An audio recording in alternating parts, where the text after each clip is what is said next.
Fala, meus irmãos, como vocês estão? Sejam bem-vindos a mais um vídeo. E hoje, então, falarei diversos assuntos interessantes com vocês, os quais o Espírito Santo colocou no meu coração. Então, a verdade é que eu gravei um vídeo hoje mais cedo, numa praça, um vídeo muito bom, por sinal, falando das profecias que Jesus cumpriu para comprovar que ele é o Messias. Então, vejam lá depois. E basicamente me deu muita vontade de gravar mais um vídeo, então estou aqui para falar algumas coisas com vocês. Então a primeira é o que está destacado em Levítico 16 e que nos faz compreender muitas coisas desse mundo. Por quê? O Criador, naquela época, designou o seguinte: que houvesse 2 bodes e fosse lançada a sorte entre eles, e um bode sobre o qual a sorte caísse fosse utilizado como sacrifício para derramamento de sangue e a expiação dos pecados, porque isso era uma sombra da expiação perfeita que o Messias havia de fazer, porque somente o sangue dele foi capaz de nos reconciliar com o Criador. Mas, então, tinha esse bode e tinha o outro bode, sobre o qual o sacerdote impunha as mãos sobre ele e o enviava ao deserto. Então ele colocava todos os pecados, todas as transgressões, confessava todos os pecados do povo de Israel, colocava sobre esse bode e alguém levava ele no deserto para ele morrer lá. Então basicamente era chamado de Azazel, esse bode.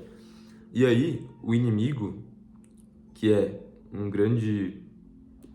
grande mentiroso, né, desde o princípio, e ele sempre distorce as coisas do Criador, certo? Trabalha com meias verdades. Então o que o inimigo fez? Pegou o bode, transformou num símbolo, o qual é utilizado até hoje, um símbolo do ocultismo, enfim. Então é por isso que nós vemos um monte de coisas ocultas com bode, tem o Bafomé, né? Lembrei agora do Super Xandão falando, né? Como que é? Vem aqui na minha casa, Bafomé. Pelo amor de Deus. Mas assim, então, eles utilizam, inclusive, de uma sigla chamada GOAT, que é cabra em inglês, ou bode, e dizem que é Greatest of All Times, que seria melhor de todos os tempos. Mas, na verdade, é claramente Satanás ali colocando um bode. Enfim, aí tem o Messi, foto com bode, todos os caras que vendeu a alma tirando foto com bode. Então, por que o bode é tão utilizado? Porque o que Satanás faz? Ele distorce aquilo que é de Deus, e dentro do satanismo, dentro das seitas, eles pegam, distorcem a palavra de Deus, tiram alguns versículos para dizer que Deus é mau, que o Criador é um Deus muito mau, assim, distorcendo então a palavra e a verdade, porque o Criador é muito bom. Então, basicamente, o que Satanás faz? Ele oferece a falsa liberdade, porque o Messias vem e o Criador vem, as suas leis, os seus estatutos, para nos dar liberdade dos pecados. Tanto é que quanto mais você se aproxima do Criador, mais paz você sente, mais alegria, só coisas boas, e mais leve você vai se sentindo. Então o Criador vem para te trazer liberdade. Só que Satanás vem com a falsa liberdade. Então por que ele utiliza o bode? Porque eles dizem que esse bode, que era levado ao deserto e o pecado era colocado sobre ele, que na verdade este bode era livre, porque representa o conhecimento do bem e do mal, a falsa luz. Daí que vem o iluminismo. A falsa luz de Prometeu, o fogo que foi roubado, para trazer o conhecimento do bem e do mal, a falsa ciência, enfim. Ou até coisas que são verdadeiras, mas que não agradam ao Criador, como, por exemplo, utilizar a ciência para alterar alimentos geneticamente ou para criar úteros artificiais, coisas que só trazem a ira do Criador sobre essa terra. Então Satanás pega esse bode e diz que o bode que foi ao deserto, na verdade, ele era livre. Na verdade, esse pecado representa a liberdade e que, enfim, e que o outro bode que foi morto, que na verdade representa talvez o povo de Deus que também padece junto com o Messias, que também carregamos a nossa cruz, mas eles preferem ser o bode com a falsa liberdade. Então, é daí que vem todo o ocultismo, todo o simbolismo por trás do bode. Então, esta foi a primeira parte do vídeo. A segunda parte é por que eu comecei a pregar a palavra do Criador? Então, meus irmãos, por que eu comecei a pregar a palavra do Criador? Em primeiro lugar, é por causa do Espírito Santo que me convenceu. Então, isso não vem de mim para que eu me glorie. Porém, onde que na palavra do Criador isso nos mostra? Onde que isso é nos revelado sobre espalhar a palavra? Então já começa com o próprio Messias na Santa Ceia falando aos seus discípulos. Ele compartilhou o pão com eles e falou: fazei isto em lembrança de mim, em minha memória. Só que na verdade nós sabemos que Jesus, pelas suas próprias palavras, é o pão da vida, o verdadeiro maná, o pão que desce do céu, o único capaz de dar a vida. Então, nós sabemos que ele é o pão e que ele é a palavra. Então, quando ele compartilha o pão, um pão, ou um vinho, ou um suco de uva não é capaz de nos dar a vida. Não é simplesmente uma coisa material. E os ensinamentos de Jesus são ensinamentos espirituais. Então, o que o Messias estava dizendo? Olha, eu sou o pão, compartilhem da minha palavra, compartilhem da palavra de Deus. Então era isso que ele estava falando para nós fazermos em memória dele. Não que seja errado nos reunirmos para ceiar. O problema é a distorção do foco principal dos ensinamentos do Messias. Então já começa por aí. Todos os cristãos têm a obrigação, não é uma escolha, de carregar a sua cruz e de compartilhar o pão. Aí outra coisa. Então o apóstolo Paulo fala aqui em Romanos 10, e como pregarão? Vamos lá. Todo aquele que invocar o nome do Senhor será salvo. Como, pois, invocarão aquele em quem não creram? E como crerão naquele de quem não ouviram? E como ouvirão se não há quem pregue? E como pregarão se não forem enviados? Como está escrito pelo profeta Isaías: quão formosos os pés dos que anunciam o evangelho da paz, dos que trazem alegres novas de boas coisas. Ou seja, é uma coisa boa. Nós somos abençoados por pregar o evangelho. É por isso que a palavra também fala, em outro momento, que quando você faz a justiça, quando você espalha a palavra de Deus, que aí sim a luz do Criador poderá resplandecer sobre a sua face, a saúde. Então, também tem isso. E aí ele continua: mas nem todos têm obedecido ao evangelho, pois Isaías diz: Senhor, quem creu na nossa pregação?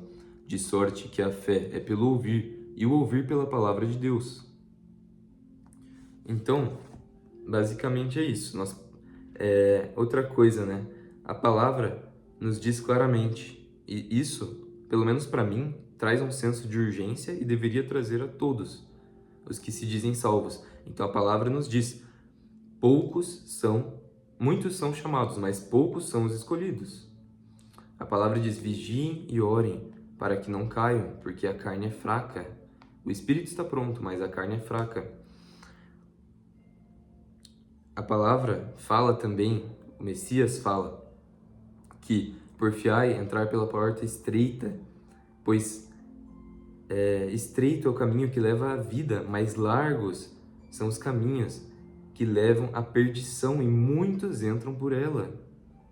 Então, isso deveria ao menos trazer uma preocupação, uma vontade de buscar o Criador e de ser salvo por nós, e não uma passividade, o que é visto em muitos cristãos, passividade.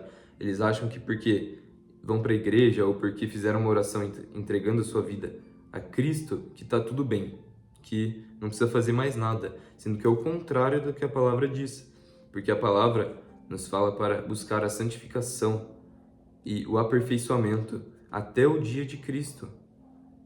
A palavra nos fala para vigiar e para resistir até o fim, e que teremos aflições neste mundo, que bem-aventurados são aqueles que sofrem por amor de mim, bem-aventurados aqueles que sofrem pela minha justiça, pelas minhas palavras. É isso que o Messias fala. Então, é isso. E para finalizar aqui, dentro de um evangelho,